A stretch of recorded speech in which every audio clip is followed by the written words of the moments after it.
50,000 টাকা জরিমানা, ওনাদের 2 মাসের বিনাশ্রম কারাদণ্ডে দণ্ডিত করা হবে।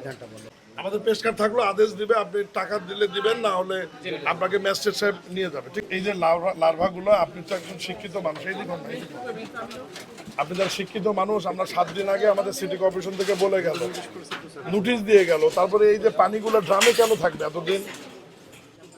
আপনি যেভাবে বলেন ইঞ্জিনিয়ার সাহেব, এটা 3 দিনের পানি না, এটা মিনিমাম 8-10 দিন 15 দিনের পানি এখানে রাখছেন, এবং সমস্ত ডেঙ্গুর লার্ভাগুলি গিয়ে এর মধ্যে উৎপত্তি হয়েছে, এবং যে পরিমাণ আছে এই এলাকায় ইফেক্ট করতে এই কটাই যথেষ্ট, এবং সব স্বচ্ছ পানি, যেটাকে আমরা বারবার নিরুৎসাহিত করতেছি। একটা লিফলেট দেন, আমরা বারবার এই যে আপনাদেরকে দেখেন, এগুলো আমরা বলতেছি, নিজেরা এসে নোটিশ দিয়ে গিয়েছি আমরা।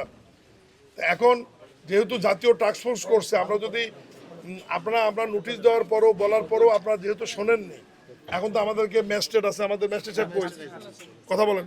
50,000 টাকা জরিমানা, ওনাদের 2 মাসের বিনাশ্রম কারাদণ্ডে দণ্ডিত করা হবে। আর আমরা দণ্ডবিধি 1860-এর 270 ধারা অনুযায়ী তাকে এই জরিমানা আমরা আরোপ করেছি, এবং যদি যিনি এই জরিমানার টাকা না দেয়, তাকে 2 মাসের আমরা বিনাশ্রম কারাদণ্ডে দণ্ডিত করব।